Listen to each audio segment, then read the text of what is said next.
been years and years of talk by presidents about making our children safe again in their classrooms. This president is determined to finally get it done.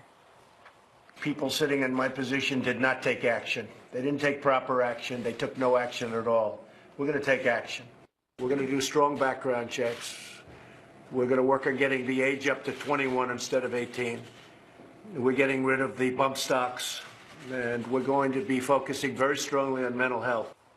Mr. Trump held another sit-down on the subject at the White House today, this time with state and local officials from across the country.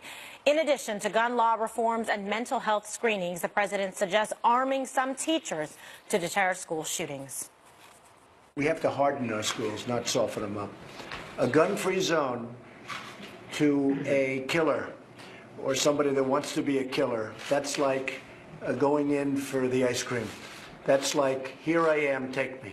One of the fake news networks, CNN last night, was saying, I want teachers to have guns. I don't want teachers to have guns. I want certain highly adept people, people that understand weaponry, guns, if they really have that aptitude. I think a concealed permit for having teachers and letting people know that there are people in the building with guns. You won't have, in my opinion, you won't have these shootings because these people are cowards. They're not going to walk into a school if 20% of the teachers have guns. Not everyone is on board with that idea. So a lot of progress in terms of the last 2 days, getting people together, Greg, to talk about these issues, brainstorming, coming up with some ideas. The president now has some specifics that he seems to be seizing upon. It's interesting that most of the practical solutions are coming from reasonable people, people that know statistics, understand the weaponry, and can speak rationally. I have to say that we've gone through this a lot of these shootings in the last, especially with the 5 over the last 6 years. We have mentioned specifically these very solutions. We've talked about hardening soft targets. I remember every time there was a shooting, I would say the same thing about Fox News we're surrounded by security, and the people that talk about gun control on TV are surrounded by security. When you're on CNN or MSNBC or wherever, there are people who create a loop of fabulous armed security so they can go tell you why you shouldn't have a gun. We've talked about databases. We've talked about asylums a number of times. I guess my point is, it amazes me how narrow the media is on this topic, that they act as if they've never heard these things before, that these are all like mind-blowing. Oh my God, you mean have armed security in schools? Well, you're criminalizing the schools. It's like, no, it's like these are not new ideas. These are ideas that we have talked about, and it drives me crazy. It just shows when anchors and people get the vapors over this stuff, it shows how blind they have been to this discussion and how they've cordoned themselves off from people with actual sensible ideas. Instead of saying do something and then getting angry and emotional, these are actually practical solutions, but we have talked about these for years. Okay, Dana, what do you make of I guess the last 48 hours in terms of the discussions, the people that came to speak, groups brought together, and the ideas? Well, I think it's all been super interesting. And I was thinking about today, let's talk about the presidents, because I think the CNN town hall is just something different, and it was a different tone and tenor. A little bit later, yeah. So one of the things that you do at a White House, I think they still have it there, is the policy time with the president.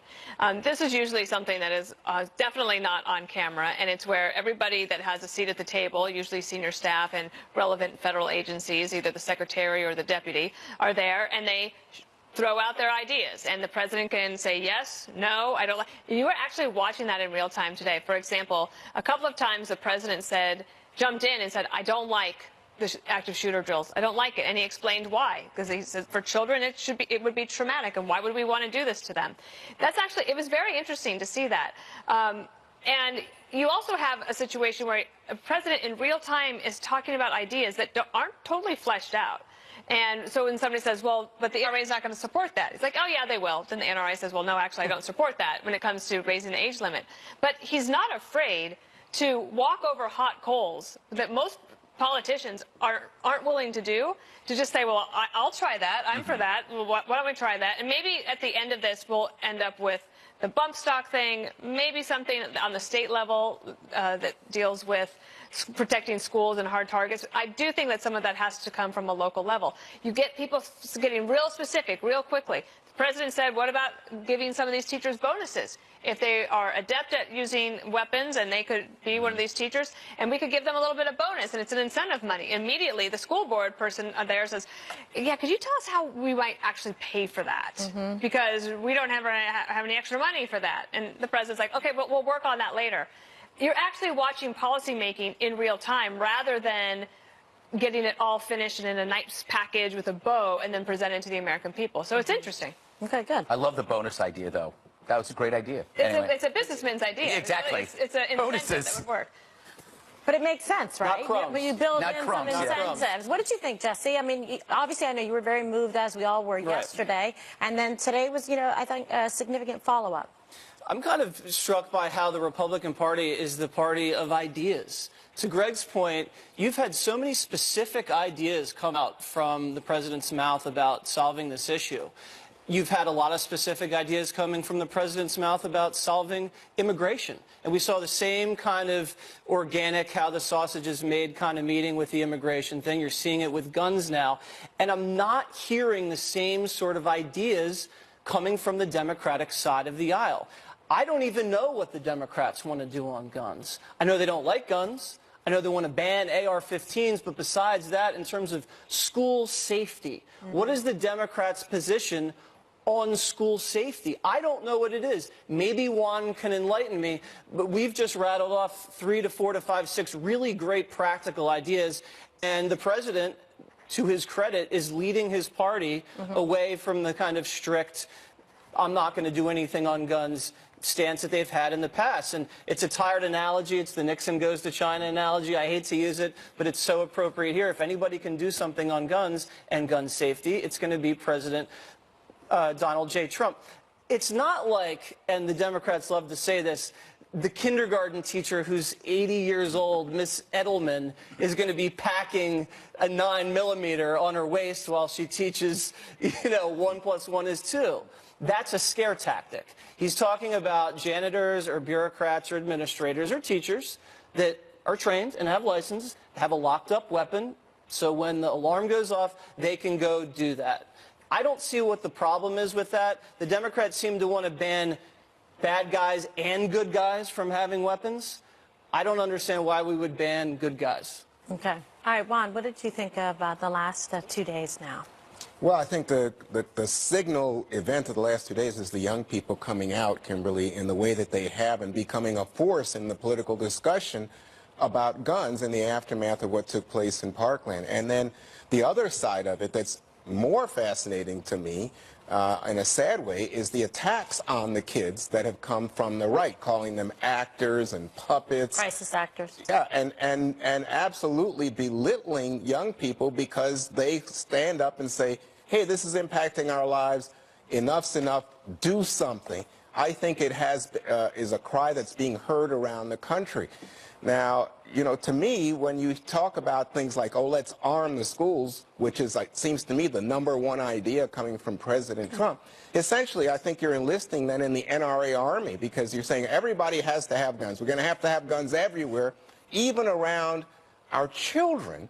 And I think with the proliferation of guns in schools, I think you can anticipate there are going to be more gun incidents in schools. And to me, that's not a good idea. I think what we want to do is speak clearly. The problem is because of the NRA and its power over the politicians, you get into a situation like you had last night at the CNN event where Marco Rubio, he's saying, I am for lowering the age limit, which is what President Trump has said with regard to the guns. Yeah, we're going to talk about that And people next say, oh, no, what about Juan, your fixation on the NRA is your way out of a debate. No, we sat here and I'm just glad mentioned to practical have, things. And there's you go, no but the NRA, but the NRA. Let's focus on what we talked about. Greg, I said I think that arming schools is essentially asking all of us to enlist in the NRA Army so we don't have to have a discussion Well, speaking of the about gun NRA, control. Leader Wayne LaPierre offered a fierce defense of gun rights at CPAC.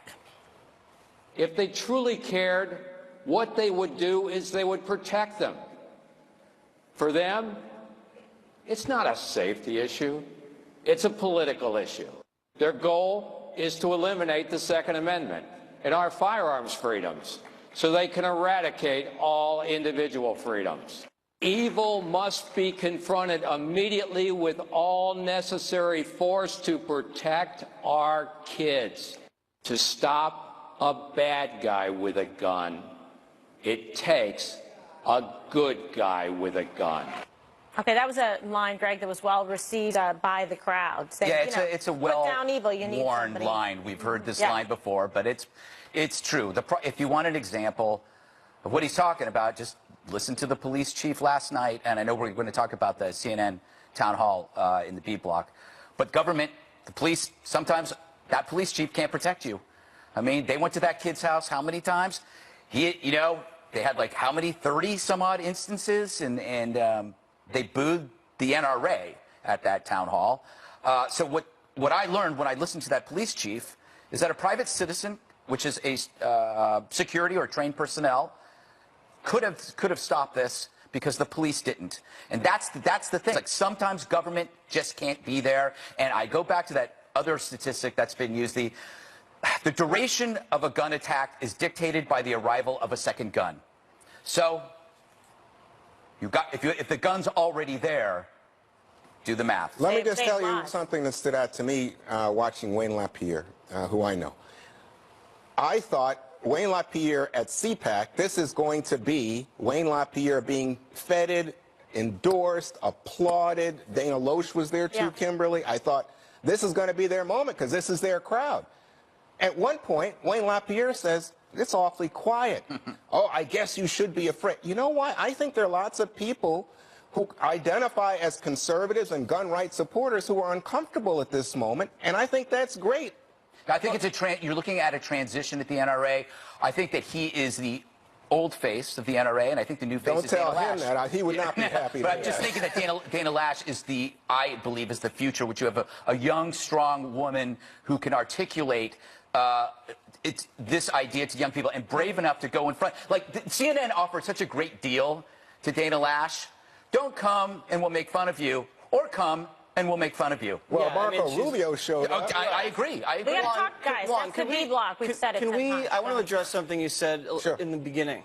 You said we were going to arm the schools. That's not accurate. Not every teacher gets a gun. They're not going to have like turrets, above the school with like machine guns sweeping the grounds. That's insane. And you're saying you're enlisting them in the NRA army? That's just rhetoric, Juan. If you give one teacher, a trained teacher, a weapon to then use to neutralize a school shooter before police can get there, that's practical, that's safe. Yeah. You feel safer being protected by weapons when you're at a football game, you're at a Ravens game.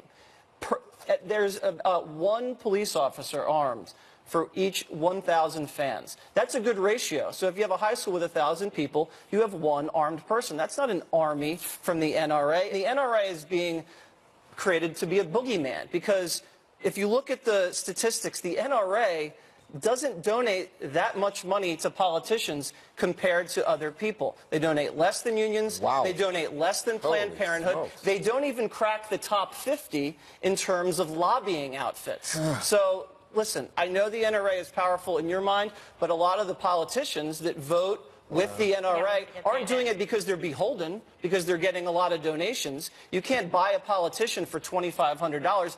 They vote with the Second Amendment because they believe in the Second Amendment. I want to get Dana in.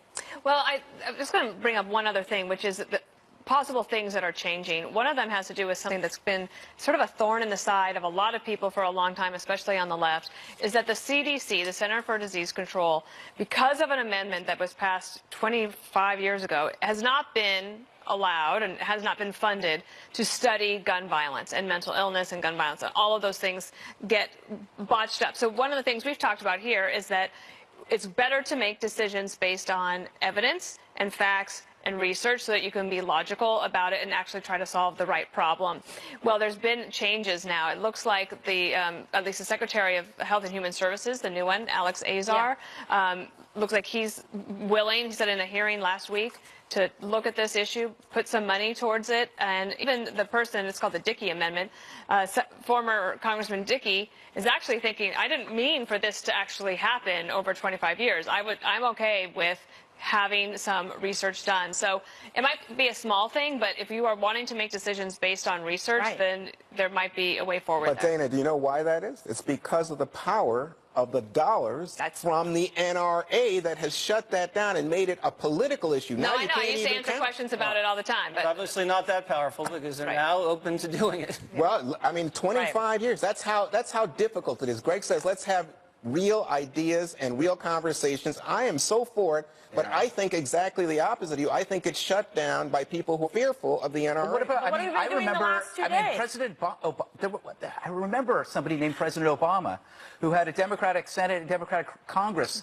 They had a 65-45 majority in the Senate. They voted on the Right. assault weapons ban. 16 Democrats voted against it. Right. 9 are still in the Senate. And I'm just saying, people are Yeah. fearful of having an honest But discussion. that's also Democrats. You say and people Redskins. when it's Democrats. No. I think the Republicans Notice are that? totally in lock to the NRA, and some Democrats are fearful that if they say anything, they'll suffer at the ballot I box. think you guys create this in your head so you don't have to actually give practical solutions that Right. allow law-abiding gun owners to have their guns. So you create this big, like, we can't do anything, we're paralyzed. No. So you can't actually listen to the practical solutions that have been laid before you. Okay, well, more to come on the gun debate when the 5 returns.